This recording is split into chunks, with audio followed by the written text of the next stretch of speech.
Bonjour à tous, nous allons nous intéresser aujourd'hui à la troisième capsule sur le chapitre C3, analyse spectrale. Le troisième spectre qui va nous intéresser est le spectre RMN, RMN qui signifie résonance magnétique nucléaire. Pourquoi résonance magnétique nucléaire? Car ce spectre est basé sur l'énergie que possèdent certains atomes lorsqu'ils sont placés dans un champ magnétique et soumis à un rayonnement électromagnétique. En effet, lorsque le noyau est soumis à un champ magnétique, eh bien ce noyau va être orienté dans le sens de ce champ qui est un vecteur. Et pour que ce noyau revienne à sa position initiale, il faut qu'il gagne une énergie, et cette énergie, il va la prendre sous quelle forme? Sous la forme de photons, qui provient du coup d'une onde électromagnétique. Donc quelle est la grandeur que l'on va mesurer systématiquement dans un spectre RMN? On va mesurer la fréquence de l'onde électromagnétique qui aura été du coup utilisée par le noyau pour revenir à sa position initiale. Cette fréquence va avoir un nom, on va l'appeler la fréquence de résonance. Alors pourquoi je vous parle de la fréquence de résonance? Puisque lorsque l'on s'intéresse au spectre RMN, si je m'intéresse à l'abscisse, comme pour le spectre infrarouge, est orientée de la droite vers la gauche. La notation, la grandeur de l'abscisse va être le déplacement chimique, unité de mesure partie par million. Il se trouve que le déplacement chimique est une grandeur qui dépend du coup de la fréquence de résonance. Alors, la particularité de ce spectre, c'est qu'il existe deux informations. La première information, qui est de couleur jaune, est la représentation de différents signaux.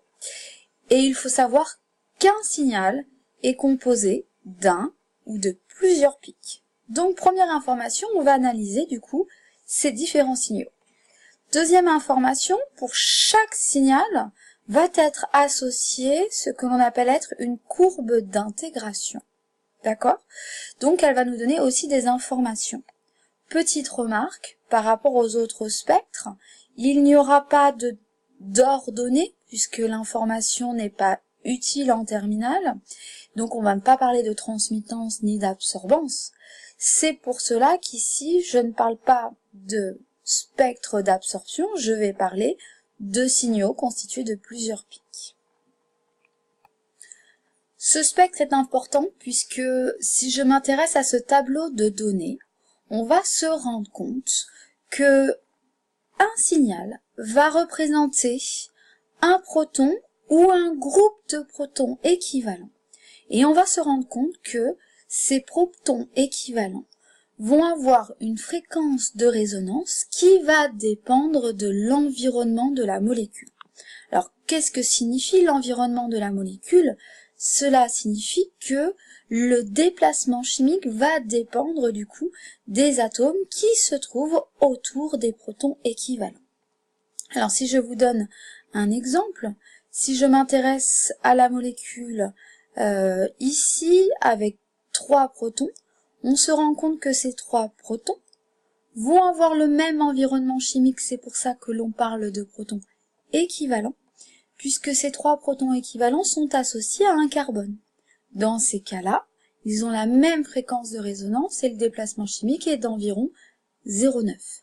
Si je m'intéresse du coup cette fois-ci toujours à 3 protons équivalents, c'est-à-dire qui vont avoir le même déplacement chimique, on va s'intéresser à ce cas de figure, CH3OH. Ici, ces 3 protons vont être associés à un groupe hydroxyle. On va se rendre compte qu'ici, que la fréquence de résonance est, plus grande et du coup aura un déplacement chimique plus important, c'est-à-dire de 3,4. Donc, pour lire ce tableau, à chaque fois, vous allez avoir 3 colonnes et chaque colonne va être consacrée à un groupe de protons équivalents. Soit 3, soit 2, soit du coup un proton équivalent. Ici, sur cette deuxième partie du tableau, on retrouve des protons qui sont accrochés à des groupes caractéristiques. Grâce au spectre RMN, du coup, en étudiant les protons équivalents et leur déplacement chimique, nous allons être capables de savoir à quel endroit dans la molécule chaque proton équivalent est positionné, et du coup nous allons pouvoir retrouver une information très détaillée de la molécule puisque nous aurons la formule semi-développée. Utilisons ce cas concret pour expliquer comment analyser un spectre RMN. Si je regarde la molécule, j'ai une première information puisque je vais pouvoir vérifier le nombre de signaux qui existent sur le spectre RMN. Et en effet, le spectre RMN va être composé de 2 signaux. Pourquoi ? Puisque quand je regarde le premier carbone, je constate qu'il est accroché à un proton noté Hb, et ce proton Hb a un environnement chimique, il est très proche du coup des atomes de chlore. La particularité de l'atome de chlore, c'est qu'il est très électronégatif. Ça veut dire que le proton Hb va résonner et va avoir un déplacement chimique très élevé. J'en déduis que sur le spectre, le signal vers 6 ppm représente du coup le signal du proton Hb. Si je m'intéresse au deuxième carbone, il est du coup lié à 3 protons. Ces 3 protons ont le même environnement chimique et du coup, son environnement montre qu'il est plus éloigné des atomes de chlore. Donc, le signal va être du coup constitué de 3 protons, moins déplacé chimiquement, il s'agit donc du signal vers 2 ppm. Voilà première information. Deuxième information, je vais m'intéresser à la particularité du spectre, puisque le signal est constitué d'un ou plusieurs pics. Sur cette diapositive, intéressons-nous du coup à la multiplicité d'un signal, puisque comme on l'a dit, il est constitué d'un ou de plusieurs pics. On rappelle qu'un signal représente du coup un groupe de protons équivalents ou alors un seul proton. Eh bien, ici, si je m'intéresse à ce signal-là, ici, il représente les 2 protons de cette molécule. Ce deuxième signal constitue les 3 protons de cette molécule et le troisième, les 3 protons de cette molécule. Eh bien, il faut savoir maintenant que pour chaque signal, il va y avoir une multiplicité qui va nous donner comme information le nombre de protons voisins grâce à la règle n+1. La règle n+1, quelle est-elle ? Eh bien, il faut savoir que si un groupe de protons équivalents possède n protons voisins, alors le signal est composé de n+1 pics. Faisons un exemple concret avec cette molécule. Si je m'intéresse au groupe de 2 protons équivalents qui se trouve ici sur cette molécule, eh bien autour de lui, il y a en tout 3 protons voisins. Donc n égale 3. Donc le signal est composé de n+1, donc 3 plus 1, 4 pics. On dit que le signal est un quadruplet. Donc ici et ici, nous avons un quadruplet.